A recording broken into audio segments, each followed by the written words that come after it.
All right, guys, in the hoop coming into play. We got two guys joining us. JG is out. He's on a travel case right now, but we got great NBA content coming your way. Stay tuned. Welcome into the Sports Buffoons Podcast.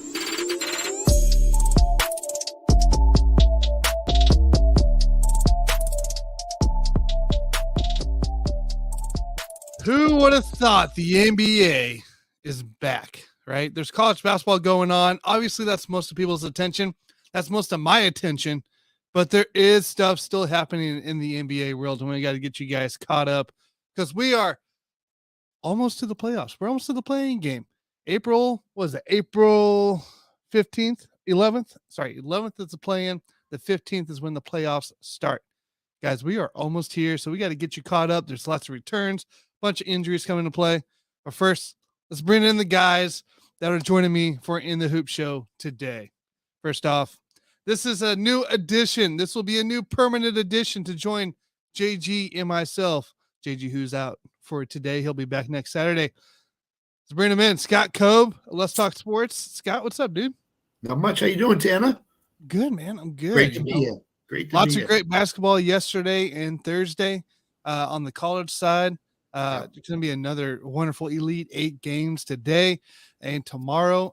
Look, I just love the competition, but I'm glad to have you in because I need somebody else to kind of talk around this NBA stuff because before we know it's going to be the Final Four and the NBA is going to be back in the people's focus.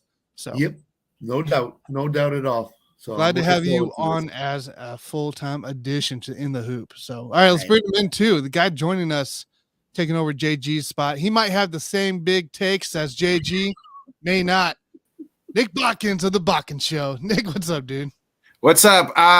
So I'm gonna try not to, I can't give as cold as hardest takes as JG does. I've been part of them shows where he's out saying Steph Curry's the greatest player from Akron, Ohio. So there won't be any crazy talk like that. I am my heart's a little taken back because that's how this Bodkins and Buffoons show started, was me, you, and JG and talking basketball. And I got replaced now by Scott Cobe on the NBA talk. So I guess my NBA takes weren't either up to snuff or I just being replaced by new player on a new team. Listen, I'm begging to catch Johnny Cruz, first of all.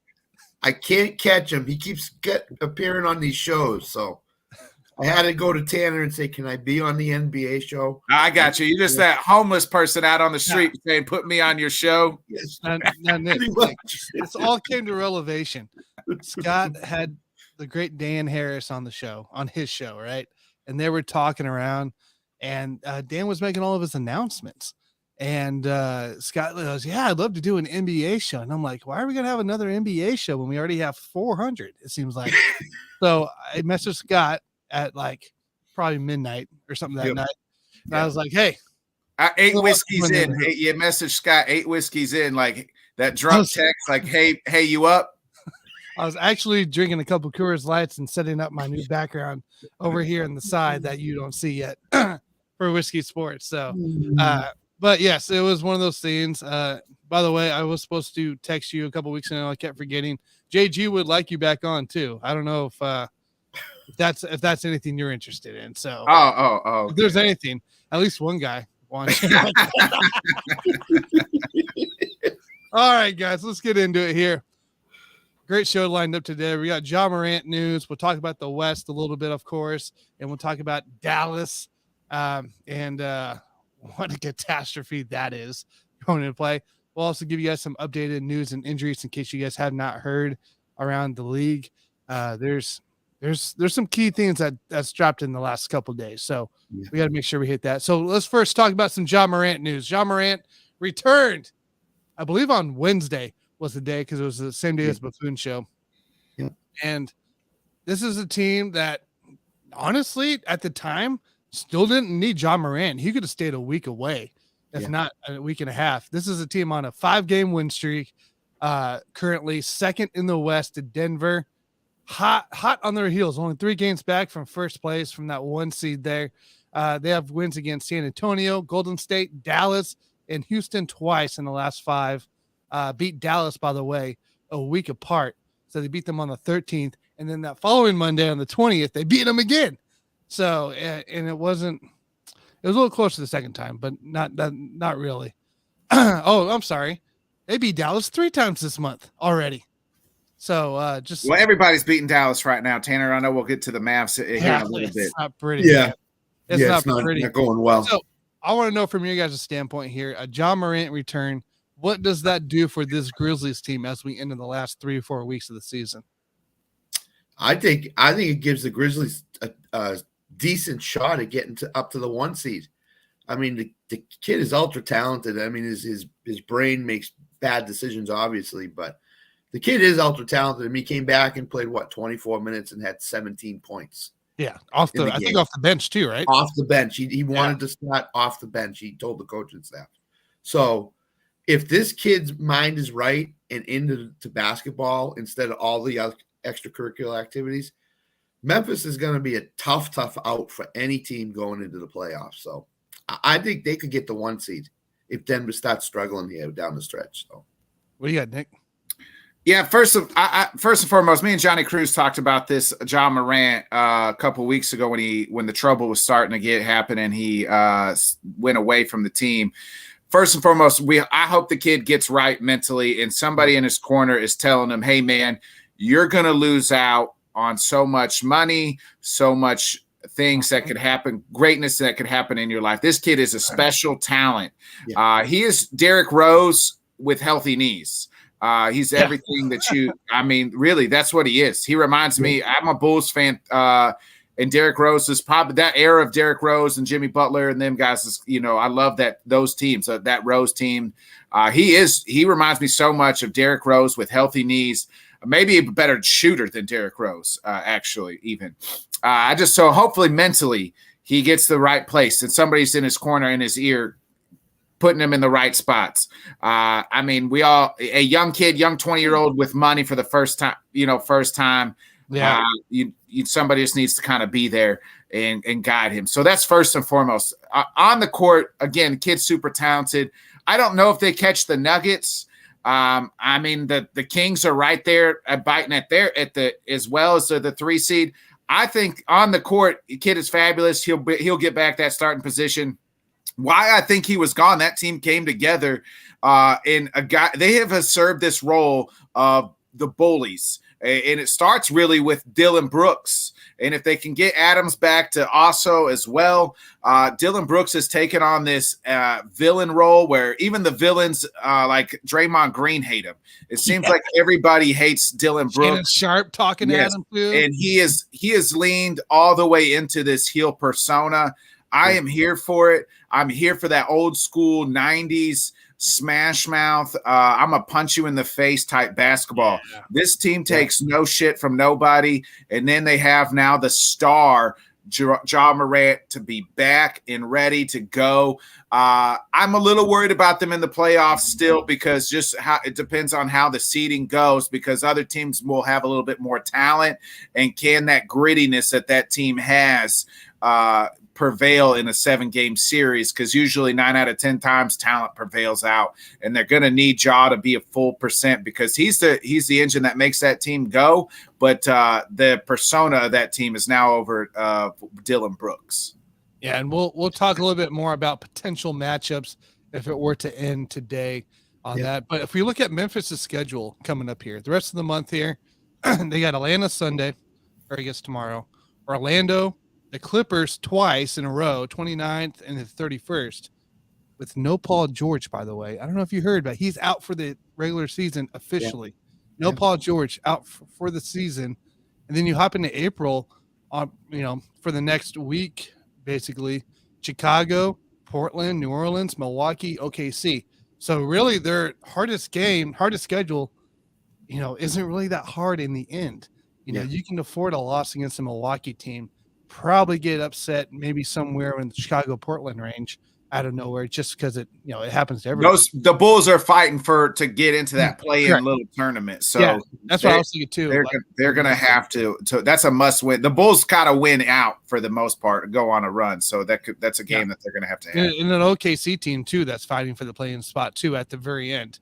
So yeah, and the other thing is Portland's going to probably shut Lillard down here pretty soon. I think that's what I was thinking. Yeah, so it is very possible that this Memphis team could be winning their next whatever. Like basically, they lose 2 games in the next 2 weeks, and that almost solidifies them in. If we look at the Nuggets schedule real quick here, they got Philly on Monday. They got Milwaukee tonight, Philly on Monday, New Orleans, Phoenix to finish the month out. They got Golden State, Houston, Phoenix, Utah, and Sacramento to end the season. Yeah, that's not easy.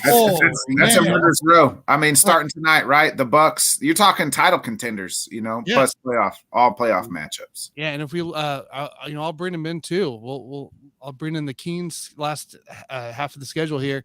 Utah tonight, Minnesota, Portland to finish the month of March.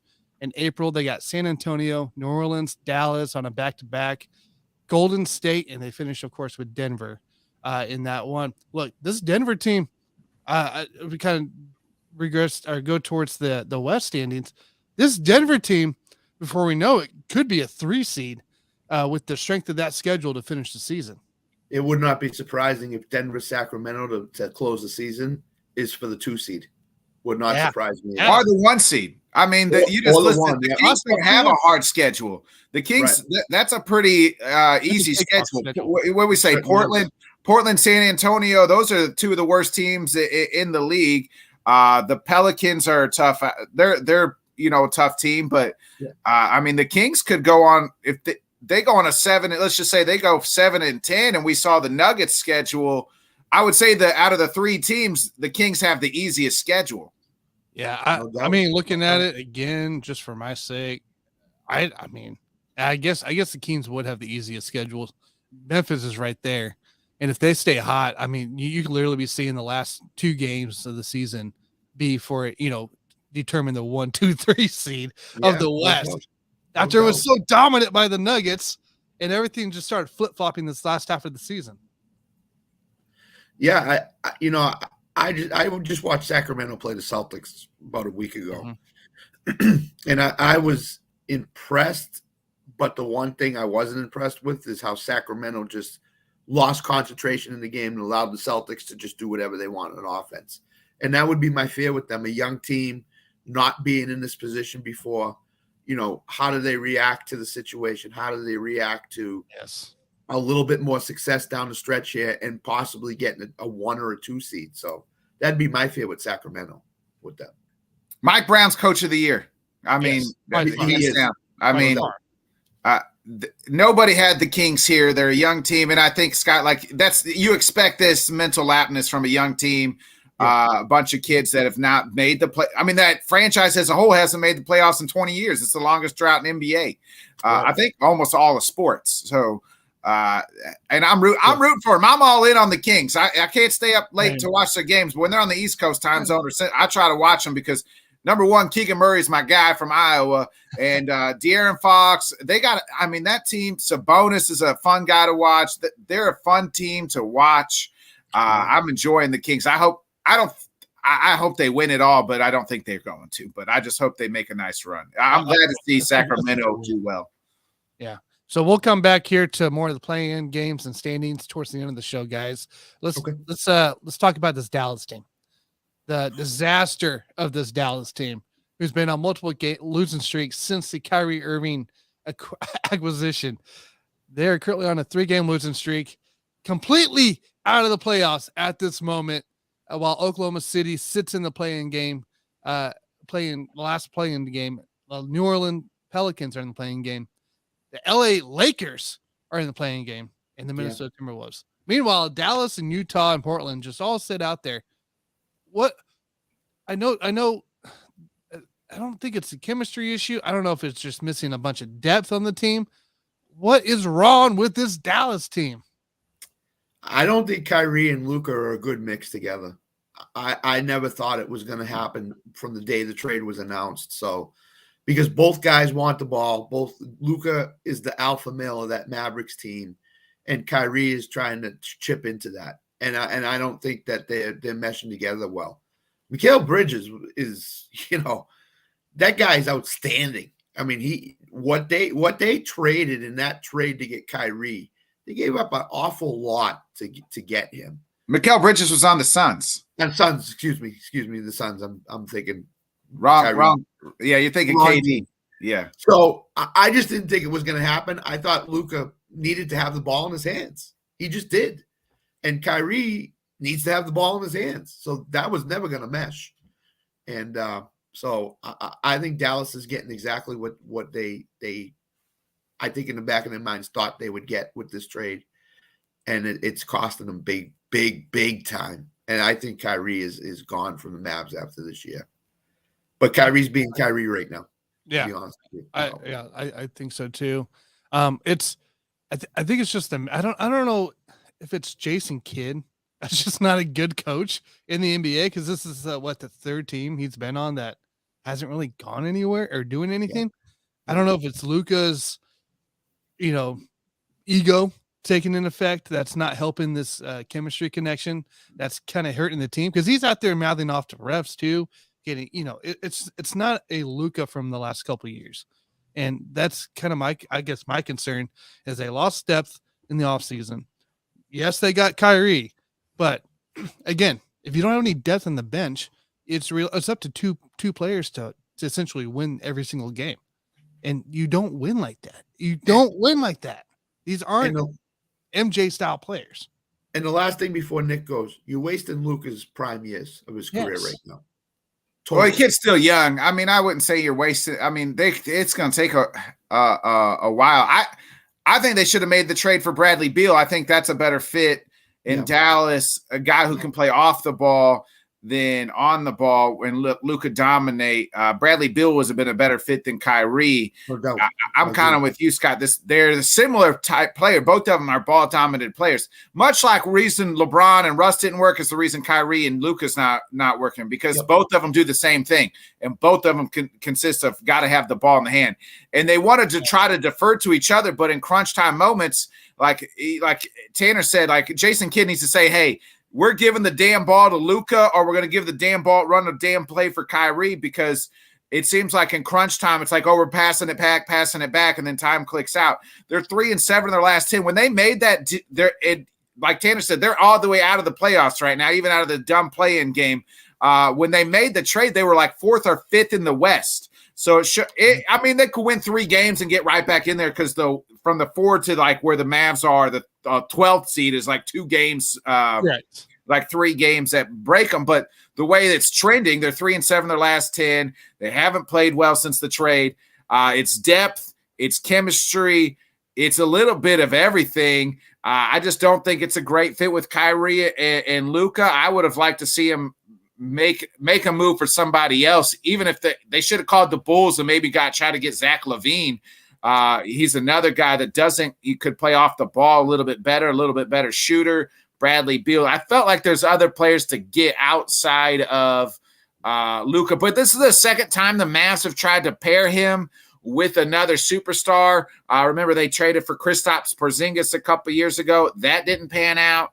And Porzingis isn't the same type player as he was held to be in New York, and now they've made the trade for Kyrie. This hasn't worked. I don't really know what's going to work for Luka. He's always kind of been that little whiny about the refs type thing, so I don't think that's but, I mean, they're going to have to figure it out. I mean, Mark Cuban's going to have to open this checkbook this offseason. They let Brunson walk out the door, who was a good – perfect, buddy star. And then they had Spencer Dinwiddie. This team was in the Western Conference Finals last year, and right now it looks like they're going to be outside of the playoffs. And to succeed in the NBA, you can't just have the one guy. You need to have that second guy, at least. But it's got to be the right second guy. Yeah. So Mark Cuban said this is an opportunity to get that second guy and pair him with Luka and be be really good, and it just has that he's not the guy with Luka. It's not the right second guy though. That's it's not the right second.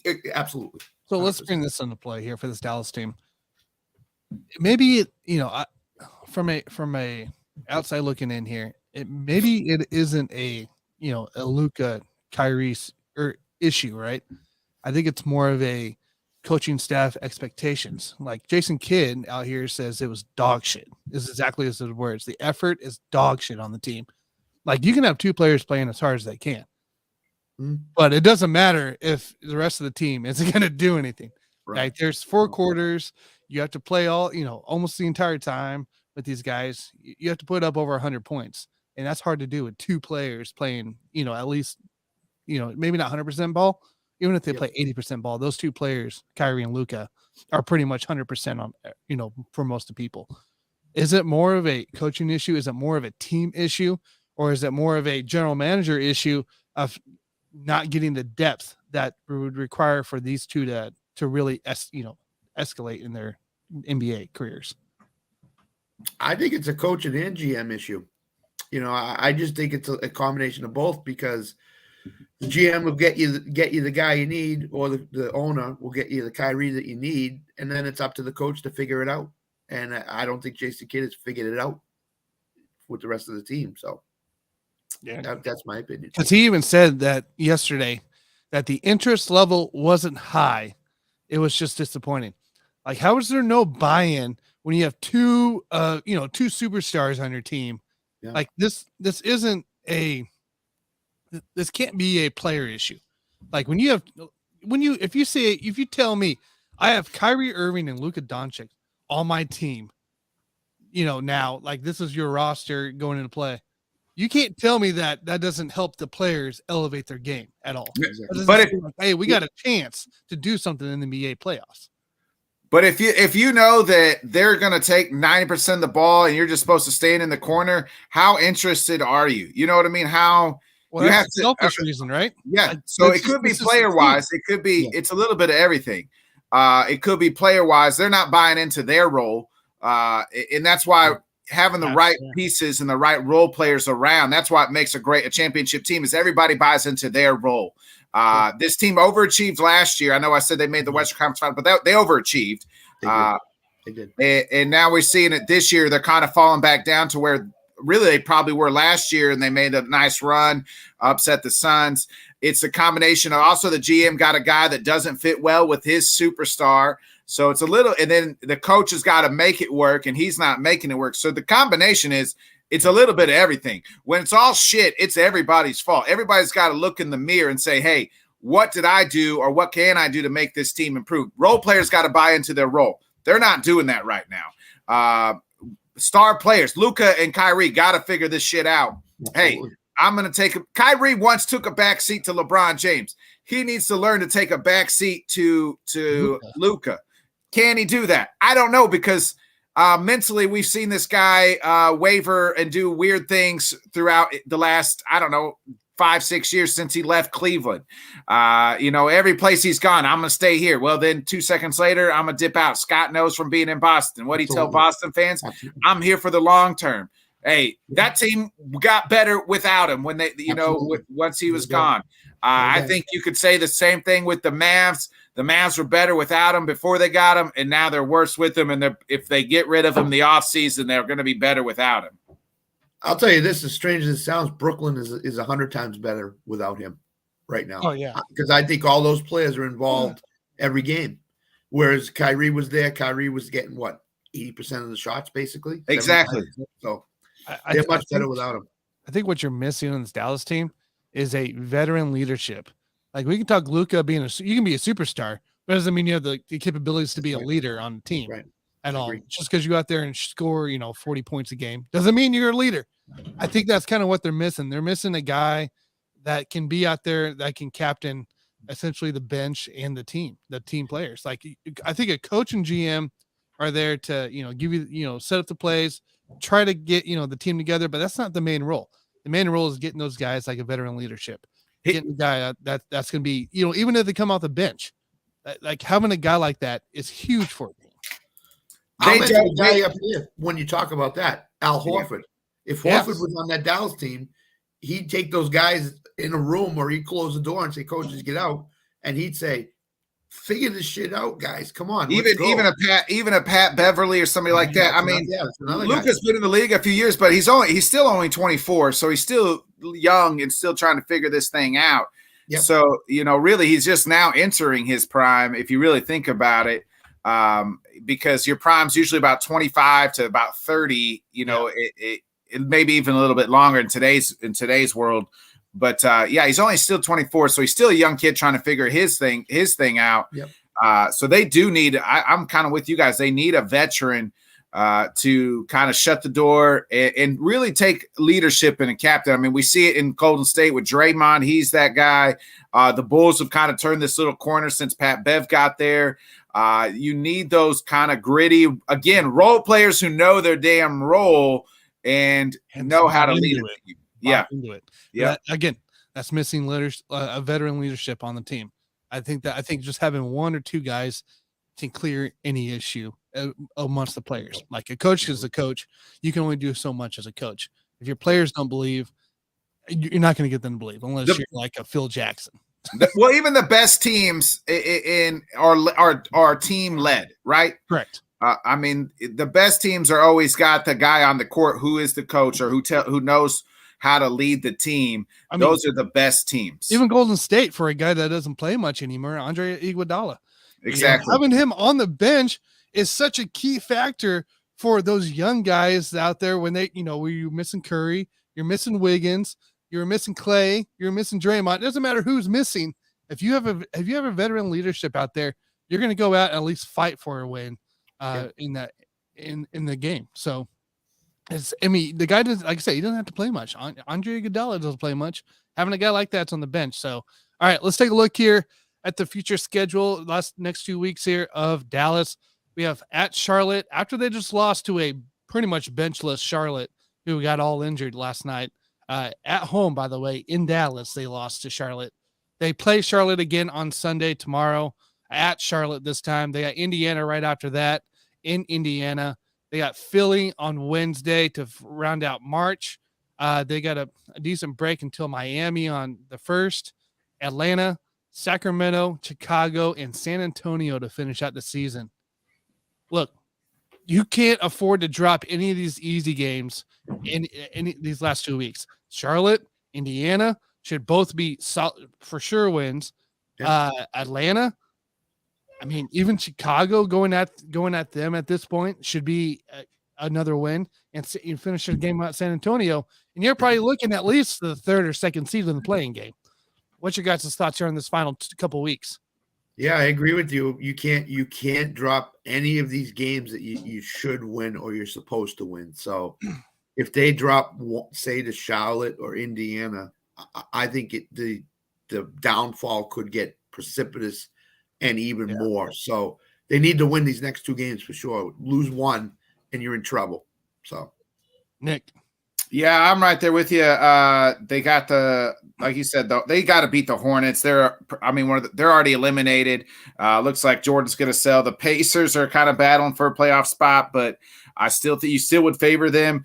The 76ers, I would definitely favor the Sixers in that game. And then you look, the Heat, that's kind of a similar type team. The Hawks are battling. Then they got the Kings. The Bulls are battling for the playoffs. Those are games they got to win. They have got to go on a 7 and they should go 7-3 on this run here in their next 10 games with that schedule. I would say the for sure loss being the Sixers and maybe the Kings. The rest, maybe you lose one, drop one to the Heat there.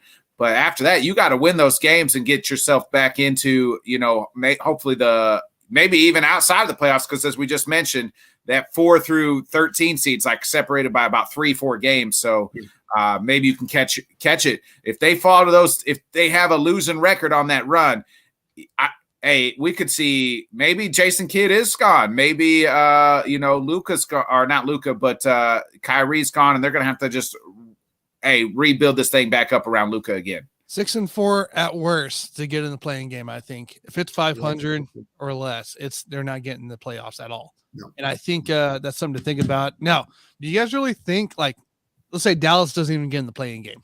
Okay, not even the playing tournaments. if that happens, do you really think Mark Cuban's going to come over there to Jason Kidd and say, "Hey, you're fired"?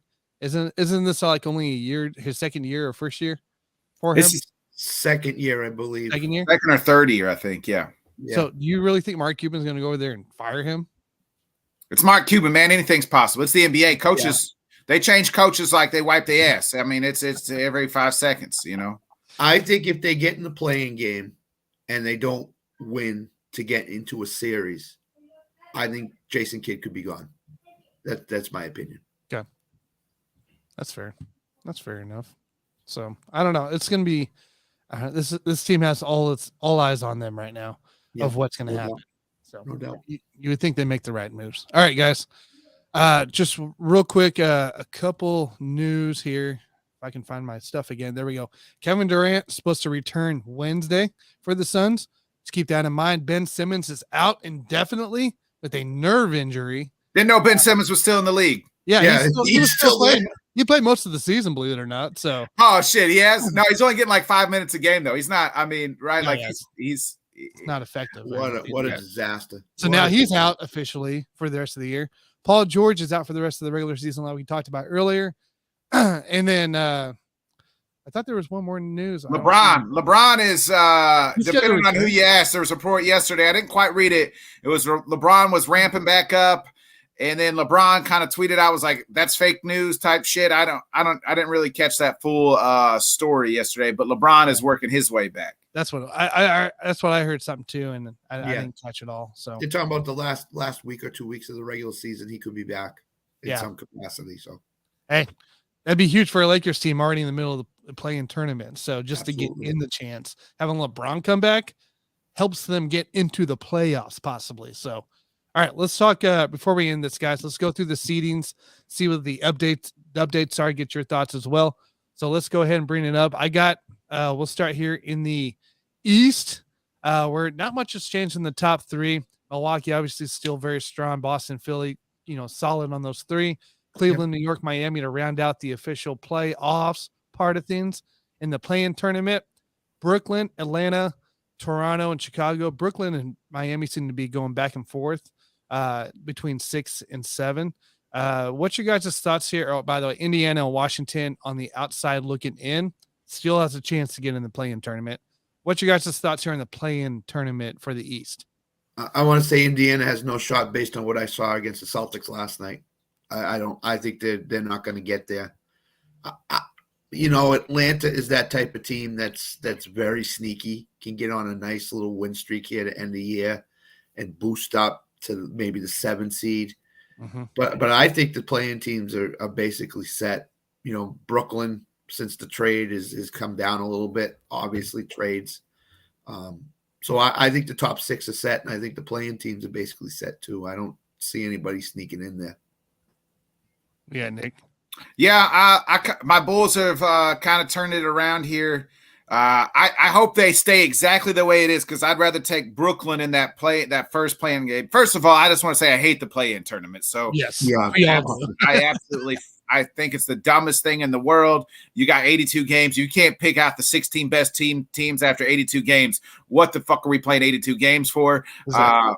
So if you're going to do the play-in tournament, cut the season in half, and then I'm okay with it. Maybe not 40 games, but 60 games I think would be perfect. But I hope they stay the same. So my Bulls, I want my Bulls to beat Brooklyn, because I think talent-wise we're far inferior talented, but we've been talented all year, and you see we're still below 500. Atlanta and Toronto would be a fun matchup as well. I could see the Miami kind of catching up to the Knicks, because the Jimmy Butler and them boys can get going if Love can get back and healthy again. They got Oladipo there, so Miami could make a nice run as far as there. But I think we're kind of set at the top of the 3. We'll see if Boston can catch Milwaukee at the 1 seed there. But yeah, I'm kind of with you guys. I don't know if Indiana or Washington are sliding in here, and we'll see if Brooklyn continues their downward spiral in Atlanta. But I hope it kind of stays the same, because I want the Bulls to take on Brooklyn in this little play-in tournament. All right. Twofold out here. Twofold, what's up, dude? Appreciate you. He says, I thought Chicago was supposed to be a powerhouse. We were. For this team just doesn't, for whatever reason. They don't click. when you have DeMar DeRozan, you have Zach LaVine, you have Vujicic, that's 3 all-star type caliber players. Yes. You're supposed to be really good. We're supposed to be where Cleveland is, and we absolutely just can't do it, whether it's depth, whether it's I don't know. We can't shoot threes very well. I mean, it's a little bit of everything. Pat Bev has come along and smacked everybody in the face. Vujicic has kind of take that personal, but hey, stop being a you know what. I think Pat Bev is going to smack people around and get this team kind of going. Twofold with an interesting comment here. He says, looks like Detroit is following suit with the Lions. Tigers ask you. Yes, they are. Yes, Don't they you are. worry. They will be in the bottom as well. Oh, man. Look, I like this year. This is exactly how I think this East finishes out. Yeah. I don't see any of the playing games either. I don't see Miami, Brooklyn. I don't see Miami going back down in this either. So I think this is where you're going to see your seedings. I think that's where you're going to see your playing games as well for the East. Now let's go down to the West here where it gets interesting, of course, where anything can happen now. We had Denver, Memphis, Sacramento, top 3 seeds currently, all separated by a few games. Then you got the Clippers, Phoenix, and Golden State to round out the top 6. Minnesota, Lakers, New Orleans, Oklahoma City in your play-in tournament. And then on the outside looking in, Dallas, Utah, and you can even throw Portland in there right now, but I don't think Portland gets anywhere close in the last 2 weeks. So, Scott, we'll start with you. What's your thoughts here in this play-in tournament for the West? Well, nobody wants to play the Lakers, obviously, right? In this play-in, especially if LeBron comes back and he's LeBron the way he can be, and I know he will be. Oklahoma City is the wild card in this. Can they hang in and get that last play-in spot? And I don't know. I would think that Dallas might take that over Oklahoma City. I mean, it's just if Dallas could figure their stuff out, they could be a dangerous team in the playoffs with Kyrie, Luka, and if another guy comes along. So I think Dallas is going to take one of those last 2 spots, and I think Minnesota and the Lakers are pretty safe. In fact, I could see the Clippers without Paul George kind of regressing and maybe getting into that play-in, and then maybe the Lakers get into the 6th seed. So that's what I think. Okay. Nick? Yeah, I mean, you're looking at it from the 4th seed to where Utah is. What, they're separated by 3 games, so I mean, hey, you could just put all these teams in a ball and just really bundle them up. I mean, and pick them out because that's just kind of how they are. I think Phoenix could, if KD comes back, he'll fit right back in, and you could kind of see them maybe catching the Clippers there, passing the Clippers for that 4 seed. The Lakers, if LeBron can come back, the Lakers are playing great. I'm gonna tip my cap a little bit to Anthony Street Clothes Davis. He has number 1 stayed healthy, which nobody thought. 2, he's played really good. And when he hasn't, he's taken onus and said, "Hey, I got to put this team on the back. It's on me right now to do the most and make sure we're in the playoffs." So I tip my cap now that we got Karl Anthony Towns back from Minnesota as well. Can they catch fire? The team I am worried about is Oklahoma City because they don't quite have that enough star power. Shai Gilgeous and those guys are really good. They're a young team. Can Dallas catch them? I think so, possibly. But you just look at all these teams in the West. It's just like, man, it's now you can't slip on the banana peel on every game out here in the West is a must win for the next 2 weeks. So let me ask you guys something. Who do you think is coming out of the West in the finals? In the finals? To get to the finals. I'd have to for me, it'd probably be Memphis or Sacramento. Yeah. To get to the finals? Yeah. To get to the NBA finals. Who's winning the West? Healthy, it's the Suns. Right now. I think healthy-wise, the Suns. Kevin Durant comes back, give me the Suns. Okay. If he comes back. I think Golden State. Like fully healthy or just however he is? If you add Kevin Durant and he gives you 15 and 10 a game, that's all you need from him. Yeah. He could do that on one leg and in his sleep. I think Golden State wants to my Nuggets. I think the Nuggets, I like the Nuggets too. Yeah. He says it's either Phoenix or Golden State. I don't think Sacramento wants to play Golden State in the first round. I don't trust Golden State. I don't trust Memphis just because the inexperience. I'm rooting for those teams. I like those young teams because I want to see kind of this changing of the guard and get some of these young teams especially small market teams like Sacramento and Memphis. So I like that. I want to see them do well, but I'm not buying Golden State either, man. I just think they're a little bit too long in the tooth, Scott. Would it surprise you guys if Golden State somehow gets back to the finals at all? No. Playoff no. Steph Curry comes into play. Wiggins return spot. If that ever happens, I think of where's he? What's going on there? I mean, that's the big mystery, knows. Right? Yeah, nobody knows. They're keeping it close to the vest. Who knows? I'm hoping it's nothing, serious or anything for Wiggins. It's mental, something with his family, right? Yeah, mental and family issues. Yeah, I believe so. Yeah. So again, you just hope that he comes back ready to go. And they're going to need him if they're going to make a run. Make a push, yeah. So let's look real quick here at the Thunder schedule. Portland, Charlotte, Detroit, Indiana to finish out March. All very winnable games. It's these last few games here. Phoenix, Golden State, Utah, and Memphis. They could lose all 4 of those games. Yeah, that last 4 games. I think if they go 2-2, they got a real shot being that final spot in the playing game. But those are 4 games that are going to be brutal. Because all 4 of those teams, they're not going to be resting people because they're going to need their guy to go too.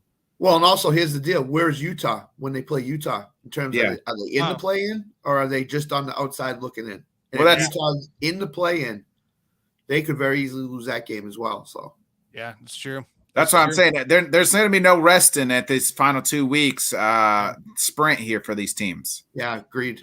100%. Yeah, it's gonna be crazy. Who's gonna be the 1 seed out of this, guys, of the West?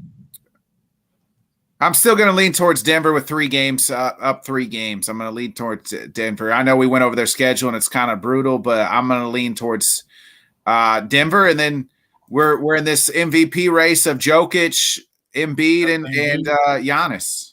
So you will find out. I think at this point in the season, if Embiid can make it past Wednesday or Tuesday, then he has a real shot at the MVP this year. If he gets injured between now and Tuesday, it could jeopardize him. So that 3-game cushion gives Denver an advantage too. Yeah, that's what I'm kind of with you guys. I think Denver ends up having the 1 seed in the end of this. I think they do enough to maybe win some of those games that are going to be really close, like they've done all season. So I got Denver as a 1 seed as well. So that was very cool, guys. Real quick here, Johnny Cruz out here. What's going on, fellas? Great show. He's probably confused why he's not on this show. It's on Let's Talk Sports, but Johnny, appreciate you, man. And then Twofold out here says, how the hell does Indiana, Portland, and Memphis get NBA teams in case he doesn't? I don't get basketball. St. Louis. How come St. Louis don't have a team? Well, here's the thing, right? Casey did have a team, and I believe all these guys were were in the NBA as well during the Casey Keens era. And then when the Keens, the owner, decided, what did he go? He went to Memphis to Minnesota, then to LA. Yep. So it's an owner thing, dude. It's the owner thing, and then the NBA has not returned back. So that's what it's going to be. The Spirit of St. Louis, the ABA team was one of the better teams, and they don't have a team. Yeah, they don't have a team. They don't have a team. So there's lots of cities. And guess what? Twofold, in case you didn't know, Seattle's pretty much next on the list to get back the Supersonics. They should. Yeah. Just so he's aware, that's your next NBA team for expansion. So them or Vegas is going to be the 2. Right. Vegas, yeah. All right, guys. Real quick here. Nick, you got anything coming up tomorrow? So tonight I'm on this Dan Harris show. Catch us out at 5 Central Time, 6 o'clock Eastern. Tomorrow, we're all on the round table tomorrow, baby. That's right. I also have the Bodkin show with Dan Carubia as well tomorrow night. So that's at 7 Central, 8 Eastern. So catch us on the Bodkin show tomorrow night. And I'll be on the Dan Harris show tonight. Dan has great stories there. Dan Carubia. Yeah. I love listening to that guy, especially his past and history of stuff. So great guy, great guest there. Twofold says, I missed that. What'd you say? The Keens owner, the Casey Keens owner, when Portland, Memphis, and all those guys were right there, we had an NBA team.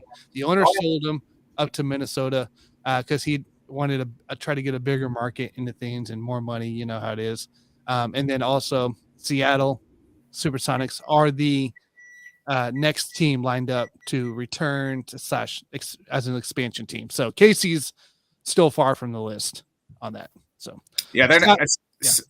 I haven't heard KC getting a team in a long, like ever, really. I'd say St. Louis was close to getting the Hornets at one point in time.